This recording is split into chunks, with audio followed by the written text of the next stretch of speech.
ॐ अज्ञानतिमिरान्धस्य ज्ञानाञ्जनशलाकया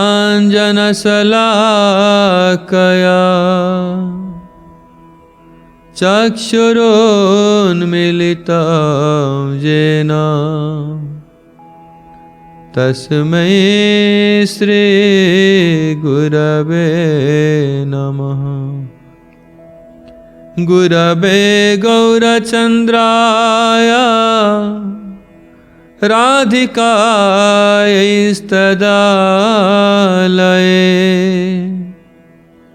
कृष्णाय कृष्णभक्ताय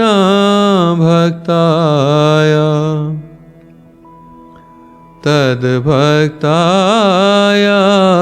नमो नमः।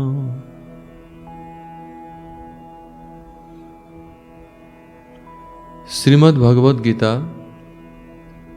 द्वितीय अध्याय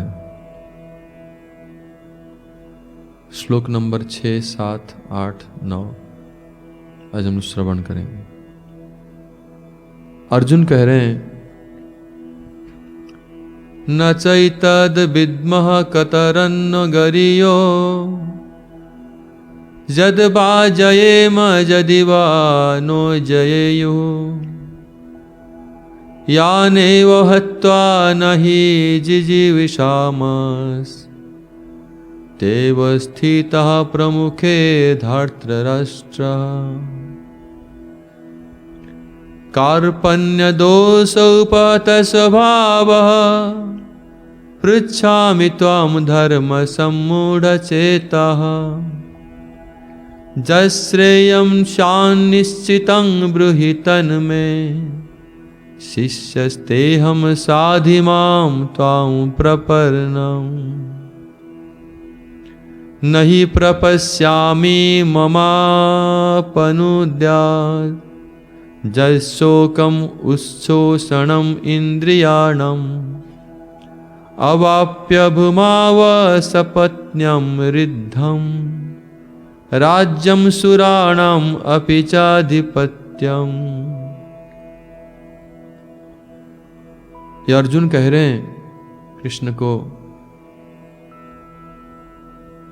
कि हमारे लिए युद्ध में जय करना या पराजित होना, ये दोनों में से कौन सा श्रेष्ठ है हमारे लिए, मैं ये नहीं समझ पा रहा हूं।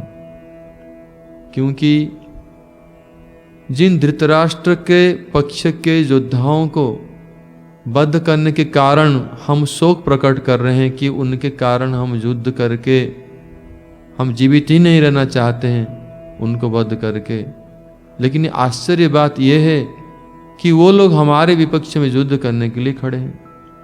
तो हमको भी इस परिस्थिति में करना क्या चाहिए? अभी मेरे अंदर कार्पण्य दोष की प्राबल्य होने के कारण अपना शूरवीरता कहाँ लोप हो रहा है और हमको हमारे अंदर एक कायरता प्रकट हो गया है। ये कायरता का धर्म प्रकट होने के कारण मेरा वास्तविक कर्तव्य कर्म क्या है, धर्म क्या है, इसको निरूपण करने में मैं असमर्थ हूँ। मेरा चित्त मोहित हो गया है और मैं धर्म का निरूपण करने में अभी असमर्थ हूँ। इसीलिए मैं आपको ये पूछ रहा हूँ कि मेरे लिए कौन सा मंगलप्रद है, आप निश्चित करके हमको बतलाइए। मैं आपका शिष्य हूँ, इसलिए मैं मेरे जैसे शरणागत को आप ग्रहण कीजिए, मुझे शोधन कीजिए चेतना को और मुझे शिक्षा प्रदान कीजिए। फिर अर्जुन कह रहे हैं, अगर मुझे राज्य प्राप्त भी हो जाए, निष्कंटक राज्य और प्रतिद्वंदी राज्य जहाँ कोई प्रतिद्वंदी ना रहे, ऐसे राज्य प्राप्त हो जाएगा, समृद्ध राज्य भी प्राप्त हो जाएगा, देवताओं जैसे आधिपत्य अगर मुझे प्राप्त हो जाएगा, तब भी ये हमारा शोक दूर नहीं होगा। ये शोक के कारण मेरे इंद्रिय सब शुष्क हो रहे हैं। ये शोक दूर करने वाला कोई उपाय नहीं देख रहा हूँ। मैं युद्ध में जय करूँगा, राज्य प्राप्त कर रहे हैं, ये तो इससे तो कभी भी नहीं मेरा शोक समाप्ति होगा, शोक और बढ़ जाएगा। श्री आप ही हैं जो मेरे शोक को दूर कर सकते हैं। मैं आपके शरणागत हो रहा हूं, आप कृपा करके मुझे मेरे कल्याण मंगल उपदेश कीजिए। अभी संजय कह रहे हैं, संजय उवाच एवं मुक्ता ऋषिकेशम गुडाकेशः परन्तपः न यस्य इति गोविंदम उक्त्वा तुष्णिं विभुभु। ऐसे संजय कह रहे हैं कि अर्जुन ऐसे कहने के बाद चुप हो गए, इतना ही कहने के चुप हो गए कि हे गोविंद मैं युद्ध करना नहीं चाहता हूं। अर्जुन ये कह रहे हैं कि दो पक्ष उनके सामने हैं। एक पक्ष में उनको युद्ध करना चाहिए, युद्ध में जय करना चाहिए, और दूसरा पक्ष में उनको युद्ध त्याग करना चाहिए। जय या पराजय दोनों में से कौन सा उनके लिए श्रेयस्कर है वो नहीं निश्चित कर पा रहे हैं। अर्जुन ये सोच रहे हैं कि युद्ध को त्याग करके पराजय स्वीकार करके भिक्षा करना और श्रेयस्कर है। फिर सोच रहे हैं कि युद्ध में अगर मैं जय करूंगा भी तब भी परिणाम तो पराजय ही तो है, दुखी तो है, एक प्रकार की पराजय है। अर्जुन भगवान के परम भक्त हैं, उनके हृदय में ऐसे बिना कारण अकारण हिंसापात करने की प्रवृत्ति नहीं है, ये लक्षण तो स्पष्ट है। फिर भी ये उनके लिए श्रेयस्कर है कि नहीं है वो निश्चय नहीं कर पा रहे हैं कि ये मेरे लिए कौन सा कैसे श्रेयस्कर है, कौन सा हमारे लिए कल्याणकारी है, इसको वो निश्चित नहीं कर पा रहे। अगर श्री कृष्ण अर्जुन के प्रति व्यंगोक्ति करके कहते हैं, अर्थात मजाक करके कहें, कृष्ण अच्छा हे अर्जुन तुम क्षत्रिय होकर तुम युद्ध नहीं करने के लिए तो बहुत शास्त्र की तर्क प्रस्तुत कर रहे हो, बहुत तर्क के द्वारा शास्त्र वचनों के द्वारा तुमने अपना पक्ष को तुमने स्थापन किया कि तुम्हारे लिए भिक्षा करना ही और अधिक कल्याणप्रद है, तो मेरा उपदेश देने से क्या लाभ होगा, मेरे उपदेश की तुम अपेक्षा कहां करते हो। अर्जुन कह रहे हैं कि हे कृष्ण कि ये जो मैं प्रस्तुत कर रहा हूं शास्त्र की तर्क आदि, युद्ध नहीं करूंगा भिक्षा करूंगा, ये तो मेरे हृदय में कायरता भाव प्रकट हो गया है। ये मैं देख रहा हूं कि ये मेरे कर्तव्य कर्म नहीं है। वास्तविक कर्तव्य कर्म है तो युद्ध करना ही है क्षत्रिय का, लेकिन ये कृपणता कहां से आ गया हमारे हृदय में, एक कार्पण्य भाव कहां से आ गया, हम ये समझ नहीं पा रहे। तो शास्त्र में कृपण कौन है, ब्राह्मण कौन है, कृपण का अपोजिट विपरीत ब्राह्मण शास्त्र में दिया गया है। तो यहां अर्जुन कई अर्थ में कह रहे हैं। एक तो कह रहे हैं कि अपना वीरता शूरवीरता को भाव को त्याग करना कार्पण्य भाव है, जो कि मुझे अपना कर्तव्य कर्म से विपरीत दिशा में ले जा रहा है। ये मैं नहीं समझ पा रहा हूं। ત્યાં शास्त्र में बृहत आरण्यक उपनिषद में ये बतलाया गया कि कृपणता क्या है। जो मनुष्य जन्म पाकर मनुष्य जन्म में अपना समस्या को समाधान नहीं करके, समस्या क्या है, जन्म मृत्यु जरा व्याधि आदि दुख, ये सब दुखों से मुक्त होने की मार्ग का अन्वेषण नहीं करता है और ऐसे ही जन्म लिया और एक दिन दूसरे इतर प्राणियों की भांति शरीर त्याग दिया, वो व्यक्ति कृपण है। इसके विपरीत वही बुद्धिमान मनुष्य जो अपना शरीर के मानव शरीर के सद उपयोग करते हुए अपना समस्याओं को समाधान करते हुए मुक्ति के मार्ग पर चल पड़ता है, वो ब्राह्मण है। अर्थात एक व्यक्ति को कृपण नहीं बनना चाहिए। दूसरे अर्थ में भागवत में ऋषभ देव जी की उक्ति है कि तृप्यंति नेह कृपणा बहु दुख भाजो कंडुतिबत मनसी जब विष हेत धीर। एक व्यक्ति कृपण व्यक्ति या धीर व्यक्ति, कृपण व्यक्ति वही है संसार में आसक्ति के कारण, परिवार समाज देश की आसक्ति के कारण वो कभी भी संतुष्ट नहीं होता है। जितना भी उसको आसक्ति मोह बढ़ते जाता है, मोह में अनेक दुख जर्जरित होने पर भी वो उसी में ही उसको त्याग नहीं पाता है। तृप्यंति नहीं, वो कभी संतुष्ट नहीं होगा, त्याग भी नहीं कर पाएगा आसक्ति को। जैसे कि कंडू रोग होने पर अगर खुजली होता है, चर्म रोग होता है, उसको खुजाने में बहुत आनंद लगता है, घाव हो जाने पर भी उसको छोड़ नहीं पाता है, उसको खुजाना ही पड़ता है। उसी प्रकार संसार आसक्ति उनके लिए त्याग करना बड़ा कठिन है। ये कृपण व्यक्ति का लक्षण है। लेकिन जो इसको दमन कर पाता है, सह्य कर पाता है, आसक्ति को त्याग कर पाता है, वो धीर व्यक्ति होता है। इसलिए अर्जुन यहां प्रस्तुत कह रहे हैं कि कृष्ण, धर्म की गति अति सूक्ष्म है। धर्म का लक्ष्य कहाँ है, कहाँ पहुंचना चाहिए, इसको मैं समझ नहीं पा रहा हूं, मैं मूढ़मति हूं। इसलिए हम नहीं इसको निश्चित कर पा रहे हैं कि मेरे लिए कौन सा कल्याणकारी है, परम मंगलप्रद है। नहीं, इसलिए आप मुझे उपदेश कीजिए। कृष्ण अगर कहेंगे कि हे अर्जुन, तुम तो बड़े पंडित हो, तुम्हारे अंदर पंडित अभिमान है, तुम मेरे उपदेश को सब खंडन कर देते हो, तो हम क्यों बोलने जाऊं, तुमको क्यों उपदेश देने जाऊं?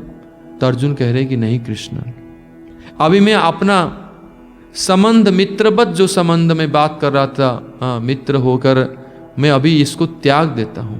अभी मैं आपके साथ मित्रवत व्यवहार नहीं करूंगा।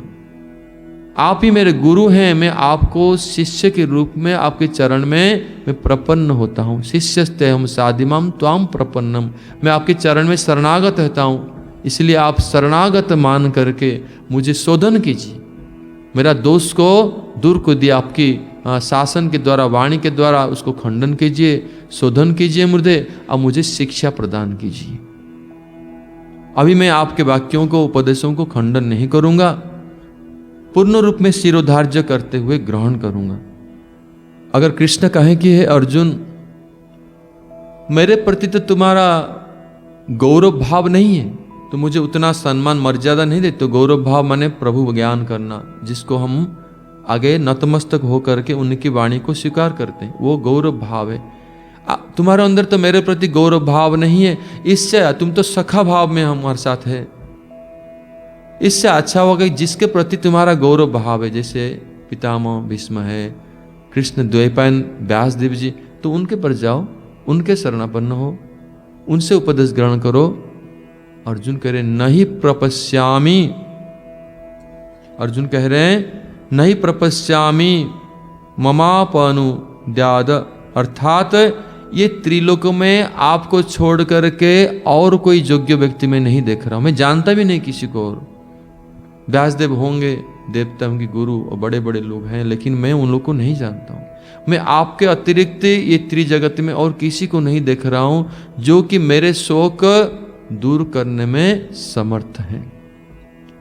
मेरा जो शोक अभी प्रकट हुआ है, जिसके कारण मेरे इंद्रिय सब शुष्क हो रहे हैं, ये शोक राज्य प्राप्ति से दूर नहीं होगा। अगर कृष्ण कहें कि अर्जुन, ग्रीष्म ऋतु में गर्मी के कारण सब तालाब पुष्करणी सब शुष्क हो जाता है, इस प्रकार तुमको ये शोक प्रकट हुआ है, इसलिए तुम्हारे इंद्रिय सब शुष्क हो रहे हैं। इस शोक दूर हो जाएगा कब? जब तुम राज्य प्राप्त कर लोगे, राज्य वैभव आ जाएगा, तुम राज्य प्राप्त उस वैभव में बिल्कुल आसक्त हो जाओगी, तब तुमको इस शोक दूर हो जाएगा। अर्जुन कह रहे हैं हे कृष्णा, ये शोक मेरा निष्कंटक राज्य प्राप्त होने पर भी, अगर मैं सब लोग को, शत्रु लोग को विनाश करके एक अप्रतिद्वंदी राज्य प्राप्त कर लूँ, निष्कंटक राज्य प्राप्त कर लूँ, पूर्ण समृद्ध राज्य भी प्राप्त कर लूँ, देवताओं के जैसे आधिपत्य अगर मुझे प्राप्त हो जाए, तब भी मुझे ये शोक दूर नहीं होगा। कोई उपाय नहीं, ये शोक सिर्फ आप ही दूर कर सकते हैं। अर्जुन ये कंफर्म हो गए थे। क्यों? अर्जुन शास्त्रवेत्ता थे, वो जानते हैं। अर्जुन के अंदर पांडित्य था, ज्ञान था। इसलिए कोई व्यक्ति अगर कॉलेज, स्कूल, यूनिवर्सिटी में ज्ञान अर्जन करता है, पांडित्य अर्जन करता है, समाज में एक प्रतिष्ठित व्यक्ति बन जाता है, इसका अर्थ ये नहीं कि वो अपने समस्या, जीवन की समस्याओं को समाधान कर सकता है, दुखों को निवारण करने में समर्थ हो जाएगा, शोक को दूर करने में समर्थ हो जाएगा। कभी नहीं हो सकता। ये दुख शोक से उद्धार करने वाले सिर्फ गुरु होते हैं, गुरु सिर्फ कर पाएंगे। इसलिए एक प्रामाणिक योग्य गुरु को शरणागत होना चाहिए। गुरु कृपा करके ज्ञान आलोक प्रदान करेंगे, जिसके द्वारा हम ये अज्ञानता से, ये मोह से शोक से दूर हो पाएंगे, मुक्त हो पाएंगे। भगवान श्री चैतन्य महाप्रभु के उपदेश है चैतन्य चरितामृत में कि गुरु कौन हो सकता है। किबा विप्र किबा न्यासी शूद्र के नय, जय कृष्ण तत्ववेत्ता सही गुरु है। ये गुरु ब्राह्मण हो सकता है, सन्यासी हो सकता है, शूद्र भी हो सकता है, लेकिन वो क्या होना चाहिए ना, कृष्ण तत्ववेत्ता, पूर्ण रूप में भगवान कृष्ण को अनुभव करना चाहिए और उनके अंदर भगवान कृष्ण की समस्त शिक्षा पूर्ण रूप में विद्यमान हो, उसको पूर्ण अनुभव किया हो भगवान कृष्ण की शिक्षाओं को, इसलिए कृष्ण तत्ववेत्ता हो। ऐसे ही गुरु की योग्यता है। बाकी वो कौन जात पात का है या कौन आश्रम के वर्ण के है, इससे कोई अंतर नहीं पड़ता। पद्म पुराण में भी वही बात कहा गया है, षट्कर्म निपुण विप्रस मंत्र तंत्र विशारदा, अवैष्णव गुरु न स्यात् वैष्णव सोपचो गुरु। एक वैष्णव है और अवैष्णव है। अवैष्णव चाहे जितने भी योग्य हो, षट कर्म में जजन जाजन दान प्रतिग्रह, ये षट कर्म में वैदिक कर्म में बहुत निपुण है, ब्राह्मण है, उच्च कुल ब्राह्मण में कुल में जन्म होकर सब कुछ कर्म में, वो कर्म कांड में बहुत एक्सपर्ट है। मंत्र तंत्र में विशारद है। लेकिन अगर अवैष्णव है अर्थात भगवान कृष्ण भगवान विष्णु का एकांतिक भक्त नहीं है, तो गुरु होने की योग्य नहीं है। वरं एक वैष्णव चाहे वो चंडाल कुल में जन्म क्यों ना ले, अगर वो वैष्णव है, भगवान कृष्ण के विष्णु के परम भक्त है, एकांतिक भक्त है, वो भक्ति में पूर्ण रूप में ओतप्रोत है, तो ऐसे ही वैष्णव ही गुरु पदवाच्य गुरु होने की योग्य है। और ऐसे गुरु ही वास्तव में आत्यंतिक कल्याण कर सकते हैं, सदा के लिए हम लोग को दुख शोक से मुक्त कर सकते हैं। नहीं तो समाज में अगर हम लोग को बहुत पैसा मिल जाए, अर्थ प्राप्त हो जाए, अर्थनैतिक विकास हो जाए, इकोनॉमिक डेवलपमेंट हो जाए, इसके द्वारा जो हम अपने परिवार देश समाज के दुख को दूर कर सकते हैं, ये संभव नहीं। ये क्षणस्थायी हो सकता है, परमानेंटली नहीं। इसीलिए कोई व्यक्ति ये कहता है पुण्य अर्जन करेंगे, पुण्य के द्वारा स्वर्ग प्राप्त करेंगे, स्वर्ग में हम लोग धन यौवन सब प्राप्त करके भोग करके सुखी होंगे, लेकिन वो भी क्षणस्थायी है, ज्यादा दिन के लिए नहीं। जब पुण्य समाप्त हो जाएगा, पुनर्बाद जैसे अवस्था था ऐसे अवस्था को प्राप्त हो जाएगा इस संसार में। भगवान वही बात को कहते हैं, क्षीणं पुण्य मर्त्य लोकं विशन्ति। पुण्य समाप्त होने पर मर्त्य लोक में आकर फिर ये संसार में फिर दुख आदि दैविक आदि कष्ट भोग करेंगे इस संसार में। तो कैसे मुक्त हुआ? वो तो परमानेंटली नहीं हुआ। इसलिए एक प्रामाणिक गुरु कौन होते हैं ना, भगवान कृष्ण के प्रतिनिधि हैं। भगवान कृष्ण है, कृष्णं वंदे जगत गुरु, जो जगत के गुरुओं के गुरु हैं, आदि गुरु कृष्ण हैं। इसलिए अर्जुन जान गया कि कृष्ण ही आदि गुरु हैं और कृष्ण के शरणापन्न हुए। और एक अर्जुन के पथ को अनुसरण करते हुए, उनके पदांगों का अनुसरण करते हुए जो भी भगवत गीता के पाठक हैं या श्रोता हैं, उनको ये समझ में लेना चाहिए कि अर्जुन ने जो किया, एक गुरु के शरणागत हुए, हम लोग को भी ऐसे सदगुरु के शरणापन्न होना चाहिए। और गुरु कृष्ण के ही प्रतिनिधि हैं। वो हमको ये दुख शोक मोह से मुक्त करके वास्तविक मुक्त करेंगे संसार के दुखों से। अर्जुन वही कर रहे हैं और हम लोग को भी उस शिक्षा को जीवन में अंगीकार करना होगा। अर्जुन ऐसे कृष्ण के पास में, कृष्ण के समक्ष अपना प्रस्तावों को रखा ताकि भगवान कृष्ण उनको ग्रहण करे शिष्य के रूप में और गीता अमृत उपदेश दें, जिसके द्वारा सारा जगत के कल्याण होगा। ऐसे कह करके 9 नंबर श्लोक में कह रहे हैं कि एवं मुक्त्वा ऋषिकेशम गुड़ाकेश परंतप। संजय कह रहे हैं अर्जुन कौन? परंतप। गुड़ाकेश परंतप, अर्जुन को परंतप शब्द में संबोधन किया गया है यहाँ। ऐसा कहकर गोविंद कृष्ण को, हे गोविंद, हे कृष्णा, मैं युद्ध नहीं करूंगा, आपके उपदेश हम श्रवण करना चाहते हैं, आप मुझे ग्रहण कीजिए और दिव्य उपदेश दीजिए। मेरे विचार में युद्ध करना नहीं चाहता हूं।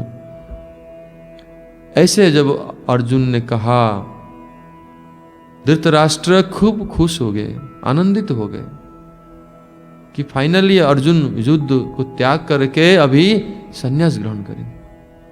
हाँ, भिक्षा करेंगे अभी अर्जुन, भिक्षुक बनेगा, क्षत्रिय होना छोड़ ही देगा। इसलिए धृतराष्ट्र खुश हो गए कि भी प्रतिद्वंदी नहीं रहेंगे तो दुर्योधन ही विजय हो जाएंगे। लेकिन संजय ये श्लोक को कह रहे हैं, मानो धृतराष्ट्र कह रहे हैं कि महाराज आप अधिक खुशी मत होइए।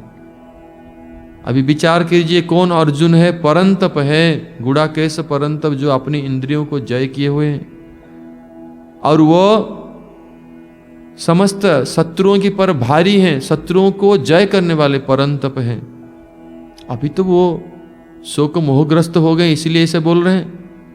लेकिन अभी अर्जुन ने कृष्ण को गुरु के रूप में ग्रहण किया है और खूब कृष्ण अभी अपने उपदेश के द्वारा उनकी अज्ञानता को दूर करेंगे, उनका मोह को दूर कर देंगे, तो अर्जुन पुनर्बार तैयार हो जाएंगे युद्ध करने के लिए। इसलिए आप अधिक खुशी मत होइए, कुछ ही क्षण में अर्जुन अभी युद्ध करने के लिए तैयार हो जाएंगे। ये संजय इस वाक्य के द्वारा धृतराष्ट्र को निरुत्साहित कर रहे हैं कि अभी खुशी होने के समय नहीं, ये चिंता का विषय अभी अर्जुन क्या करने जा रहे हैं, अभी कृष्ण उनको क्या बोलने जा रहे हैं।